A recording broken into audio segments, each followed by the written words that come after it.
ትግራይ ውስጥ እየተፈጠረ ያለው ነገር በጣም ያሳዝናል። ሰላም አዶና ይባላለሁ። የ26 ዓመት ወጣት ነኝ። የተወለድኩት መቀሌ። ትግርኛ በደንብ ጥርት አድርጌ ማውራት እችላለሁ። ከትግራይ ጋር ለየት ያለ ግንኙነት አለኝ። የመጣሁበት የሚያኮራኝ ወጣት ነኝ። የመጣሁበት የማልረሳ ወጣት ነኝ።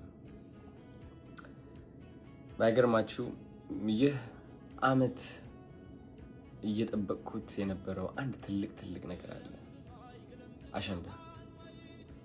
አሸንዳ ማለት ከበዓል በላይ ነው።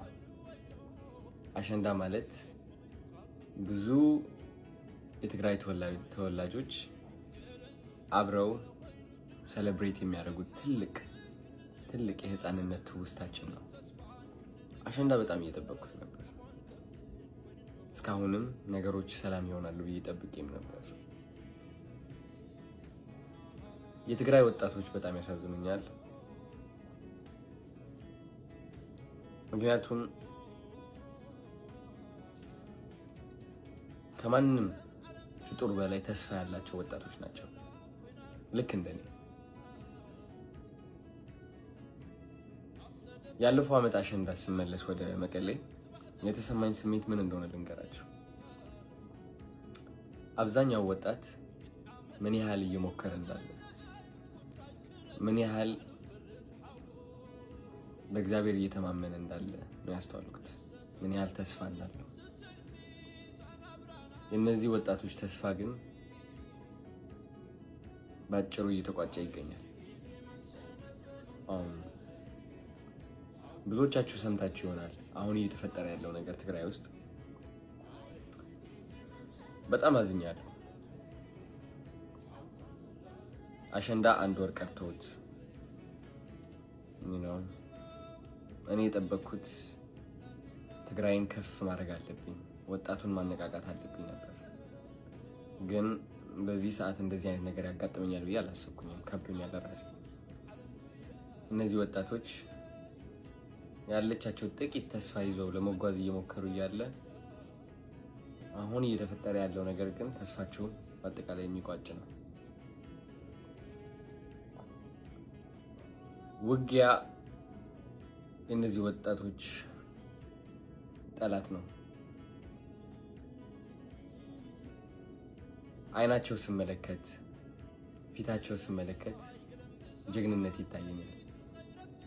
እነዚህ ወጣቶች ውስጥ ጀግንነት አያለው። ግን የማየው ጀግንነት የውጊያ ጀግንነት አይደለም። የማየው ጀግንነት የተስፋ ጀግንነት ነው። የሰላም ጀግንነት ነው። የመለወጥ ጀግንነት ነው። እነዚህ ወጣቶች ውጊያ መግባት አለባቸው ብዬ አላስብም፣ አላምንም።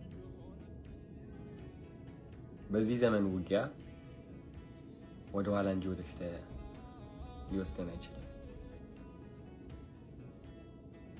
እነዚህ ወጣቶች ይበቃቸዋል። አሁን የሚያድጉበት ጊዜ ነው። አሁን የሚለወጡበት ጊዜ ነው። እኔም እነሱን ለማስተማር፣ ወጣቶቹን ለማነቃቃት ራሴን በጣም ሳዘጋጅ ነበረ። በተቻለኝ አቅም እንዴት አድርጌ እነዚህ ወጣቶችን ተስፋቸው ላስቀጥለው፣ እንዴት በራስ መተማመናቸው እንደገና እንዲመልሱ ላግዛቸው፣ እንዴት ቀና ብለው እንዲሄዱ ላግዛቸው፣ እንዴት ውስጣቸው ላይ ያለው ፍርሃት ለመቅረፍ ልሞክር። እነሱ ያለፉትን ነገር ባላልፍም ግን ልክ እንደ አንድ ወንድማቸው እረዳቸዋለሁ። ይህ ውጊያ ጓደኞችን ያጣሁበት ውጊያ ነው። ይህ ውጊያ ወንድሞችን ያጣሁበት ውጊያ ነው። እመኑ። እንዲደገም ግን አልፈቅድም። ያመኛል በጣም። ታሪክ መደገም የለበትም። ከፍ ብለን መገኘት አለብን። ከታሪካችን ከፍ ብለን መገኘት አለብን። መስተካከል አለብን። በጣም ይህ መልእክት ለኢትዮጵያውያን ይሁን፣ ለሁላችሁም። ትግራይ ስትባል መሬት የምትመስላችሁ ከሆነ ተሳስታችኋል። ትግራይ ስትባል ብሔር የሚመስላችሁ ከሆነ ተሳስታችኋል። ትግራይ ከዛ በላይ ነች። ትግራይ ማለት ኢትዮጵያ ነች። ኢትዮጵያ ማለት ደግሞ ድንበር አይደለችም። ኢትዮጵያ ማለት ብሔር አይደለችም። ኢትዮጵያ ማለት ሃይማኖት ብቻ አይደለችም። ኢትዮጵያ ፍቅር ነች። ኢትዮጵያ መከባበር ነች። ኢትዮጵያ አንድነት ነች። አንድነት ውስጥ ከሆን እነዚህ ወጣቶች እያለፉበት ያለው ነገር ይገባናል። ምንም ንግግርም አያስፈልግም። እንረዳቸው፣ እናግዛቸው፣ እንቁምላቸው። ሰዎች ናቸው። ስለዚህ ሁላችንም አብረን ለሰላም መቆም አለብን። ውጊያ አንፈልግም ማለት አለብን። የውጊያ ዘመን ላይ አይደለንም ያለነው። ይበቃል።